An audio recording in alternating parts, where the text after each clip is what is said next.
সুপ্রিয় দর্শক, আসসালামু আলাইকুম। কেমন আছেন আপনারা? আজকে আমি দেখাবো শাহি চিকেন রোস্ট। আর এই রোস্টটি আমি দেশি মুরগির মাংস দিয়ে রান্না করেছি। তো এটা কিন্তু আপনি ইচ্ছে করলে ব্রয়লার মুরগি দিয়েও রান্না করতে পারেন।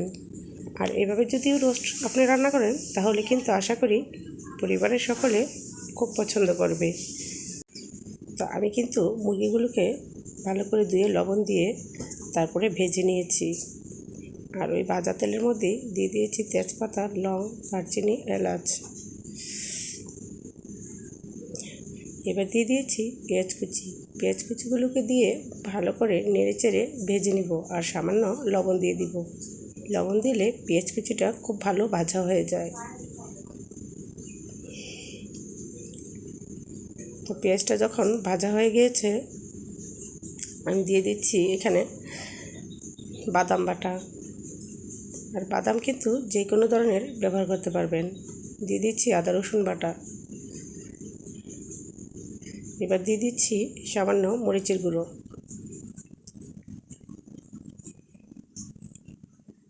দিয়ে দিলাম সামান্য জিরের পাউডার। আর দিয়ে দিচ্ছি গরম মশলার পাউডার।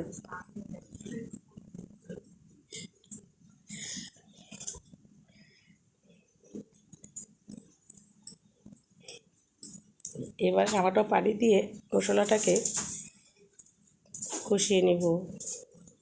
এবার দিয়ে দিয়েছি টক দই।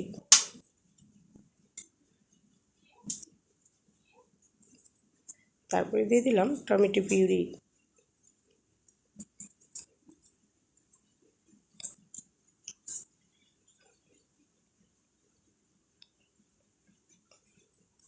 দিয়ে দিয়েছি কাঁচামরিচ ফালি করে।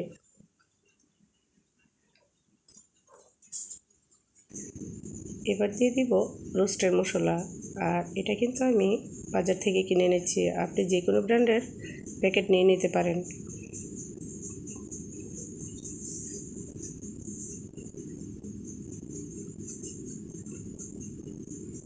তারপর সামান্য পানি দিয়ে যখন মশলাটা কষানো হয়েছে একটু, আমি এক এক করে দিয়ে দিচ্ছি মাংসগুলো।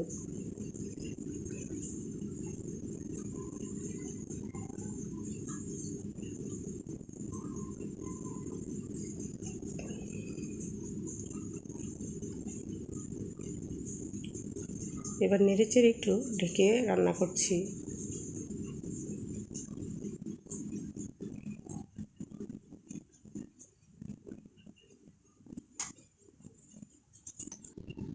এখন দিয়ে দিচ্ছি পরিমাণ মতো পানি।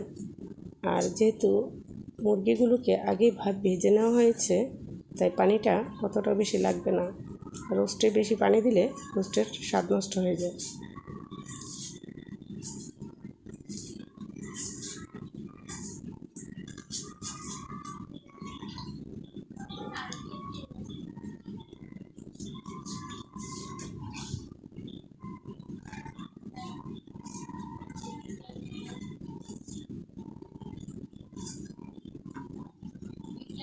তো ভিউয়ার্স, আমার রান্নাটা কিন্তু শেষ। তো ভালো থাকবেন ভিউয়ার্স। আর ভিডিওটি দেখার জন্য অসংখ্য ধন্যবাদ। আল্লাহ হাফেজ।